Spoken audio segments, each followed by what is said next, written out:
about everything. I'm Sari. And I'm Wendy. This is SWellness, aka SWellness. So today is actually our very first video with you guys. And we're just going to go over our own unique experiences, being adopted, being biracial, and just kind of how me and Sari met and started this project. Yeah, through this video, we really want you guys to get a good idea of like our intentions with the video or with the channel, and just kind of like our goals and why we're doing this. So can't wait. All right. So SWellness is basically a healing space that's open to everyone, but it will center people like us, so specifically non-white adopted people, whether they're kids, young adults, yeah. We want to kind of provide like a holistic, safe environment. So while it will center people like us, we also just want it to be open to everyone who wants healing tools and which everyone can really use. So we do realize that trauma does affect everyone, and we also have our different experiences, and they are unique. So you will kind of see that today with ours even. And while we are sharing ours, we want everyone to feel welcome and safe in our YouTube space. Yeah, so SWellness is not a place where we're going to be like bashing certain people or groups of people. We are going to keep it like pretty open and honest, but we just want everyone to know, like everyone that knows us and even people that don't know us, we just want people to understand that we have so much love for our adopted families, for our biological families. Like no matter what experiences we share, good or bad, we just want people to know that we're not trying to like bash people or paint people in a bad light. And we're not bashing adoption either. So, yeah. And if you are offended by anything that we talk about, that we say, or we address on our page, we would be absolutely open and happy to talk to you about it through our email, through comments, direct message, those things. So we're always open. Yeah. But we're not going to tolerate any like racism, homophobia, sexism, transphobia, xenophobia, or any other kind of like bigotry. It's just we don't want that on our page. And we also are not opening ourselves up like this to have people like criticize or dismiss our experiences. So we just want to keep this really safe, both for us and for everybody that's watching. So we're excited to start this journey with you guys. Yeah. Alright, so real quick, we're kind of just going to go over little intros of ourselves, because some of you may not even know who we are yet, and others might just need a refresher and all that.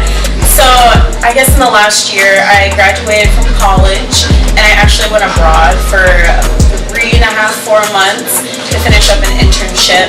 And I thought going abroad I would actually find myself, which I learned a lot, and I mean a lot about myself, but you actually don't have to go around the world to find out who you are. Sometimes it's a lot closer to home, and it's going to be a lot more figuring out your roots and who is Wendy.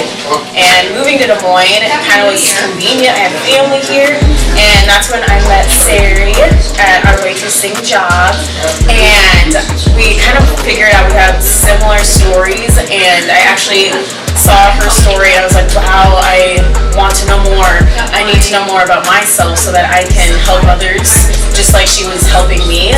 So I'm really excited to dig deep and to find out who I am. So yeah. So I kind of had a similar experience.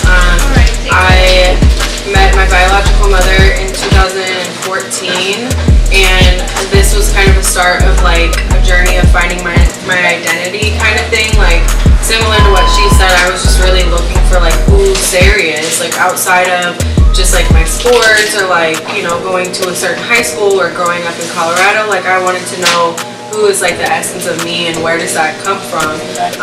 And so I came out to Des Moines. I had just met also my biological father. I met him in 2015, and so I moved out to Des Moines like right after that, because I figured out I had like a ton of biological siblings out here. So yeah, I moved to Des Moines, met Wendy at the restaurant that we work at, and we both kind of just realized that our narratives were, like she said, pretty parallel. And we both realized that growing up there was a need for us to have something to connect to and someone to talk to, or like even just like a blog that we could read that would validate us. And so we were like, why can't we make that? Why can't we provide that content? It's necessary, and there's no reason why we can't do it. So that's why we're here today. And you're watching us, and here we are in this video now, and yeah. So so when did you first like find out that you were adopted, and like when did you kind of conceptualize and like understand that? Like what age kind of thing? Well, it's kind of weird because some things, you know, kind of go without saying, and in my situation, that's what happened. Both my parents are white, and I have 2 other siblings that are also adopted. One is white, one is African American as well. And I kind of just grew up noticing, like, oh, I don't look like my mom. I don't look like my dad at all. So something must not be right here. And I kind of just figured it out on my own. And if my parents did tell me, I don't specifically remember a day, a time, or anything like that. But it really kind of settled in when I was in middle school. We were doing family trees, and I had like a great disinterest towards it because I was just like, well, they're not my real family. I can't really relate to any of this because everyone's figuring out like, oh, I'm from Ireland, we're Scottish, we're all this. But I was like, well, I'm just presenting information rather than where Wendy came from. Like actually connecting people to that. And so when I did finish that project, I kind of settled in like, wow, I really am different, and it was kind of hard, honestly. I didn't feel like I had anyone to talk to about it, or even, I guess, like, I didn't know how to feel about it as well. So, I know, even though our stories are super similar, you were brought about finding out you were adopted a lot differently than I was, so I guess some people might be able to relate to your side of the story too.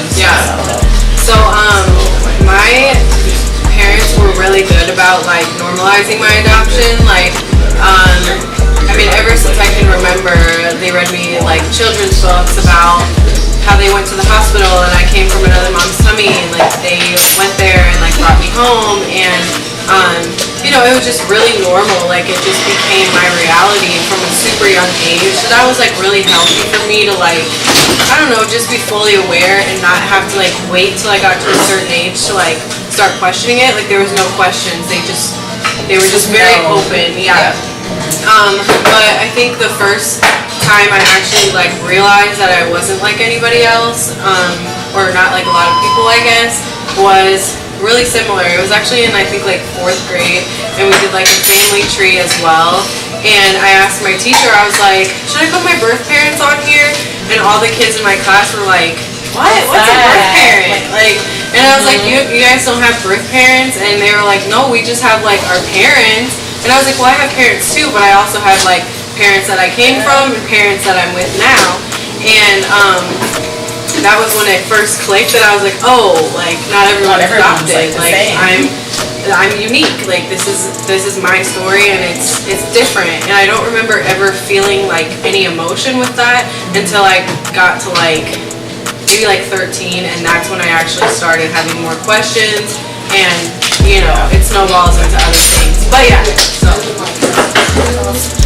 so yeah, that's just kind of what we're gonna dive into on our channel, like both the adoption and the racial side of things, and just how do you find your way back to like an identity when you're pretty much cut off from that in both a biological way and also like a really racialized way. It's like really personal, and it's very political at the same time. So yeah, we're just gonna dive right in. Get right into it. Yeah, we're gonna talk a lot about healing and just how to like not let those things affect you for life. Exactly. So I'm excited to go on this journey with you guys, because a lot of things that Sari has found out and discovered I have yet to do. So, and I really want to make it a point to learn these things and share it with you guys as I go. And I mean, Sari will do the same with her experiences, and we hope you guys can do it with us. We do want to give a shout out to Gum Fu Tea. Because they have the most amazing tea ever. For letting us use their space, so that's great. It's in East Village in Des Moines. If you haven't been there yet, definitely stop by. Yeah, their tea is very good. It's just like a really chill environment, all that good jazz. me, and make sure to follow our YouTube page, Sari, Wendy at SWellness. And then our Facebook is SWellness, capital S, capital W. Like, comment, subscribe, share, all that good jazz. Be swell. Be swell, friends.